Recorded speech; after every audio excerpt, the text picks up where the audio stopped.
मैं आपकी प्रोफाइल जब देख रही थी तो आपने एक जगह टिप्पणी की हुई है कि जो मदर टेरेसा जिसे हम सिंबल ऑफ ह्यूमैनिटी मानते हैं कि आपने उन्हें कहा हुआ है कि वो एक डायन थी, हिंदुओं को परिवर्तन मतलब उनका परिवर्तन करवाती थी और बहुत कुछ बोला हुआ है। तो सच क्या है? क्योंकि हम बचपन से बहुत एक अलग एंगल देखते आए हैं कि मदर टेरेसा ने तो बहुत अच्छे काम किए हैं, बहुत सेवा की है, पर आपने बिल्कुल ही चैप्टर चेंज कर दिया। मैंने ऐसा नहीं कहा।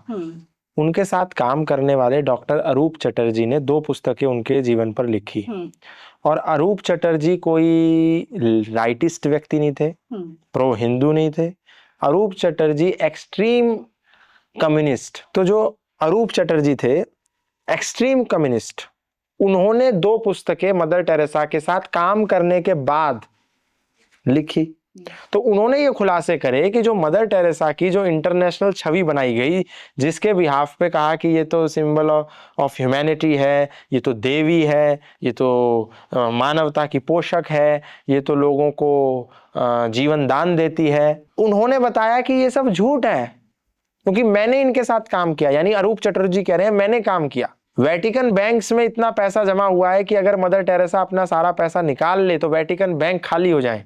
उसके बाद भी 1-2 कमरे का अस्पताल बना रखा है कालीगढ़ में निर्मल हृदय के नाम से, और उसमें नए नए जो इंजेक्शन और जो सिरिंज है वो रखी हुई है स्टॉक में। उसके बाद भी रीयूज की जा रही है सिरिंज, ताकि अधिक से अधिक जल्द से जल्द लोग मरें। और जब वो मरेंगे तो मरते मरते उनको बैप्टाइज कर दिया जाएगा, और जब बैप्टाइज कर दिया जाएगा तो उन्हें यह कहेगा कि कहा जाता था पीड़ा तो यीशु मसीह का प्रसाद है।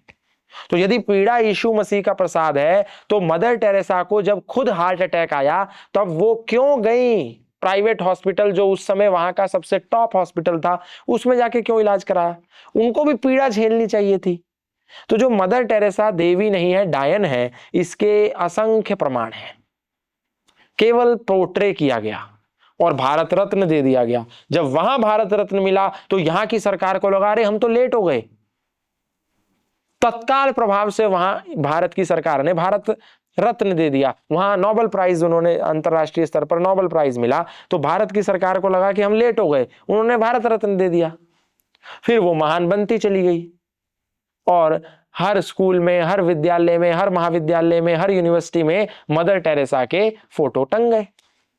अब मदर टेरेसा इतनी महान हो गई, इतनी ओवर रेट हो गई, इतनी ओवर पावर हो गई कि अब हमारे जैसा कोई आदमी सच भी बोलता है तो आदमी को एकदम चोट लगती है कि अरे तो पहली बार सुन रहे हैं, तो हम तो उसे देवी मानते हैं, तो ह्यूमैनिटी है, ये है, वो है, दिस दैट।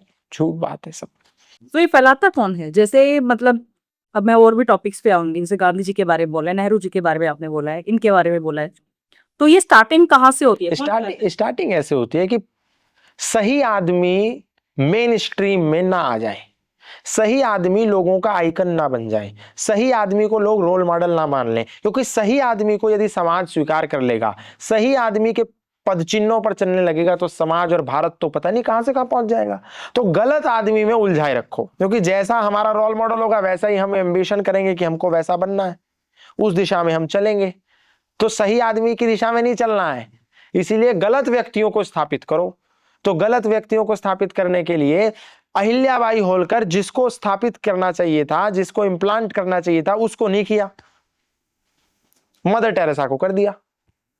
नहीं तो अहिल्याबाई होलकर भारत रत्न की हकदार है कि मदर टेरेसा है? मदर टेरेसा का भारत से क्या मतलब है?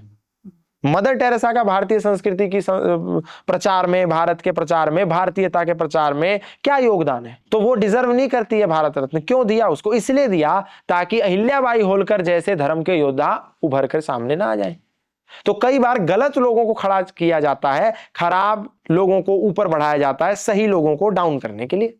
जैसे अभी कुछ लोग चाहते हैं योगी आदित्यनाथ जी को डाउन करें, तो जो गड़बड़ लोग हैं उनको अप कर दो, तो योगी जी अपने आप डाउन हो जाएंगे।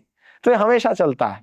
स्वामी दयानंद को अंडररेट कर दिया, वो नास्तिक थे, सनातन विरोधी थे, वो खराब थे, वो बेकार थे, कितनी तरह की बातें करी। जबकि वो आदमी नहीं होता तो आज हिंदू हिंदू नहीं था, वो आदमी नहीं होता तो आज हिंदू के सिर पे चोटी नहीं होती, तन पे लंगोटी नहीं होती, कंधे पर जनेऊ नहीं होता। लेकिन उस आदमी को कितना अंडररेट किया महर्षि दयानंद को।